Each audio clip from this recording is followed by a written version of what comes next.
Do political states achieve dominance through cultural hegemony? Antonio Gramsci, an Italian Marxist thinker, believed that they do.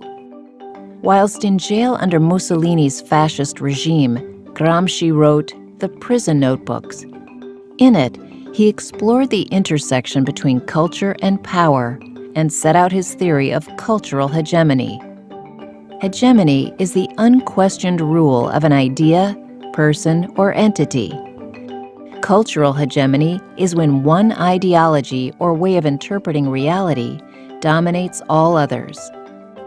Gramsci argued that the political state creates cultural hegemony to maintain its rule and to produce domination by consent.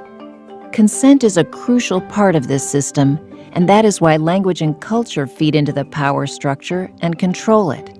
It uses an array of cultural institutions, from the press to works of literature, to create a public belief that its actions are morally correct.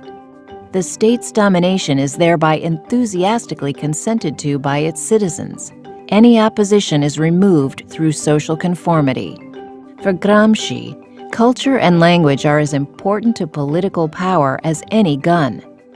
In his theory, norms serve the powerful and maintain structures of dominance.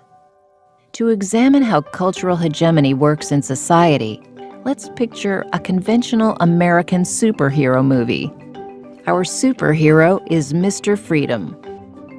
By day, Mr. Freedom is a modern family man with a wife and 2 kids. But by night, he's out protecting his and other families against the evil forces of Soviet communism. Through this storyline, the movie has already transmitted the basic ideology of Western society. Capitalism protects your loved ones and way of life, while communism is inherently anti-family. Mr. Freedom's enemies are the stereotypical villains of the USA, while the superhero embodies the power of the individual to right wrongs and improve the world. The film goes beyond just showing the superhero beating the bad guys. It tells the audience that the bad guys are Soviets and that Soviets are a threat to their well-being. The movie reinforces the supremacy of the American way in the minds of those who watch it. Having watched the movie, a cinema-goer leaves and walks past a group of people discussing Marxist theory. Because of what they've just seen, they immediately conclude that the group are communists and hence villains. The movie has reinforced the dominant set of norms in the society. Any challenge to this ideology is seen as dangerous. In The Prison Notebooks, Gramsci highlights the way in which culture and politics interlink and argues that hegemony is a cultural phenomenon. A way of seeing the world can become deeply entrenched in a society, justifying and reinforcing the rule of a political state.